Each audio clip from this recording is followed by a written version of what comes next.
100 number का question आ रहा है। कितने नंबर का? 100। भगवान उतर जाएगा तो 100 करेगा। इसका सबसे बेस्ट स्ट्रेटजी जानते क्या होता है? सबसे बेस्ट तरीका इसका ऐसा 50% सेलेक्ट कीजिए कि हमको ये वाला ये टॉपिक हमको पढ़ लेना है। 50% ये डिसाइड कीजिए कि ये सारी चीजें हमें नहीं छूटनी चाहिए, क्योंकि एग्जाम में जब क्वेश्चन को एग्जामिनर बनाता है ना, तो उसको ऐसा नहीं है कि पागल है उठा और आके क्वेश्चन बना के चल दिया। उसे एसएससी का लेना है या पीपीएससी का लेना है, यूपीएससी का, ऐसा नहीं कि क्वेश्चन देना एग्जाम लेना लेके चला गया। उसके लिए भी कुछ रूल एंड रेगुलेशन होते हैं, उसके ऊपर भी कुछ होता है। जैसे स्टूडेंट्स के लिए एक सिलेबस होता है एग्जाम देने का, वैसे ही एग्जामिनर के ऊपर एक सिलेबस होता है एक क्वेश्चन सेट करने का पैटर्न, जिसमें वो 50% एवरेज क्वेश्चन सेट करता है, जिसके लिए बहुत खास मेहनत की जरूरत नहीं है, केवल सिंसियरिटी की जरूरत है। इसके बाद का जो 30% क्वेश्चन होता है ये टफ होता है, और ये 20% उन्हीं को दिया जाता है जो बहुत होशियार समझते हैं अपने आप को, ताकि उन्हें बर्बाद कर दिया जाए।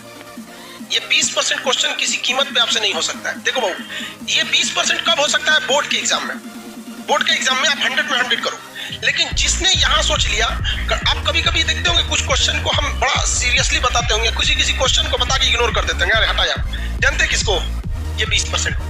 रीजन क्या है कि आपको हर एक सब्जेक्ट देखना है। हम ये 20% भी बढ़ा सकते हैं, लेकिन फिर दिक्कत क्या होगा? फिर आपसे रीजनिंग गया काम से, आपसे इंग्लिश गया काम से, मैथ गया काम से, सब चीज चौपट होने लगे। तो आपको क्या बनना है? जर्नलिस्ट बनना है, स्पेशलिस्ट नहीं बनना है। हमारे लिए क्या जाता है? आप तो पूरा लिखवा देंगे, पूरा ले सचो एक को राजवंश, तो कुछ नहीं छोड़े। लेकिन फिर भी हम क्या करते हैं? कोशिश यही करते हैं कि कम से कम ये वाला तो ससुरा किसी कीमत पे ना छूटे, ये वाला नहीं छूटे। रिजल्ट यही दिलाता है। जिनका कमांड इस पर हो गया उनका रिजल्ट हो जाएगा। इसको कभी नहीं देखना है। इवन मैथ में देखिएगा क्या होता है। हम तो मैथ के टीचर नहीं है जो हम आपको मैथ के बारे में समझाएं, लेकिन लड़का को कभी कभी देखते हैं। एक लड़का यही लाइब्रेरी में कभी कभी चले जाते हैं हम भी। एक बार रात में देखे लड़का सीजीएल की तैयारी कर रहा था, कैट का मैथ बना रहा है। मतलब क्या कर लोगे यार? 20% वाले में जाओगे, इसमें जाओगे ना, 100 में 100 लाओगे यहाँ पे। बाकी इंग्लिश चौपट होगा, फिर टीयर 1 में रीडिंग और जीएस चौपट हो जाएगा, रीडिंग चौपट हो जाएगा।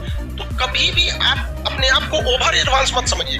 आप में से भी कुछ लड़का और कुछ लड़की ओवर एडवांस होते होंगे सब। वो किसमें जाता है सब? ये 20% में। उसका रिजल्ट नहीं चाहिए, उसको क्या चाहिए? टॉप करना है। यूपीएससी में एक लड़की थी श्वेता सिंह करके, ऐसे वो पीटी एग्जाम के कट ऑफ से केवल 1 नंबर ज्यादा पाई थी। उसका टीना डाबी भी थी, कई लड़कियां थे सर, टीना डाबी भी थी। तो कट ऑफ से केवल कितना नंबर पाई थी? 1 नंबर, और टॉप में चल गए सर। बहुत से ऐसे, केवल टीना डाबी या श्वेता सिंह का एग्जाम्पल नहीं, ऐसे हजारों के एग्जाम्पल मिले कि कट ऑफ से केवल कितना नंबर? 1, 2 या 3 नंबर ज्यादा, और उसके बाद जब ओवरऑल मेंस का आया तो पूरे ऑल ओवर इंडिया में चले गए। तो ये ऑब्जेक्टिव में आपको ये डिसाइड रखना है कि कुछ ऐसे चीज रखिए कि जो हमसे भगवान भी नहीं छीन सकता है। कौन सा? ये 50% वाला। ये 50% आपसे पढ़ाई मांगता ही नहीं है, केवल सिंसियरिटी मांगता है। हम जितना पढ़ा रहे हैं, आप घर जाके उसको सरसरी निगाह से 10 बार देखिए, बस 20-25 मिनट देखिए, ये आपसे कोई नहीं छीन सकता है। सब लोग को समझा रहे हैं, रिजल्ट नहीं। बहुत कम हम इस सब पे चर्चा करते हैं। आते होंगे, देखते होंगे कल कहाँ तक पढ़ाए थे, चल दीजिए आगे। इस पे ध्यान दीजिएगा। उसके बाद मेहनत किससे करना है? इस वाले कुछ ऐसा क्वेश्चन आता है ना कि कभी कभी देख के सोचो हमारा दिमाग जल जाता है। अजीब टाइप का क्वेश्चन पूछ देता है यहाँ पे। तो कौन सा है? 20%। उसमें कभी मत पढ़िएगा। किसमें पढ़ना है आपको? ये दोनों। ये तो सब लोग को आता है मार्क्स। कोनो एग्जाम में बैठिएगा, आपको ऐसा थोड़े 0 पाके आइएगा। लगभग तो इतना ही आएगा। इस सब में ध्यान से लेके पढ़ना है। तो जितना आपका मटेरियल है या जो हम पढ़ाते हैं, तो हम भी इसी को ध्यान में रख के पढ़ाते हैं। जब आप यहां तक पढ़ाई कर रहे होते हैं तो यहां बहुत मजा आता है। जब इसमें घुसते हैं तो थोड़ा दिमाग लगाना पड़ता है, और जब इसमें घुसते हैं तो बोरिंग लगने लगता है। क्या लगने लगता है? बोरिंग। तो ससुरा ये हमारा फेलो करा रहा है, पढ़ाई को बोरिंग भी बना रहा है। तो हमको भी गम ने मारा, तुमको भी गम ने मारा, इस गम को मारे डालो।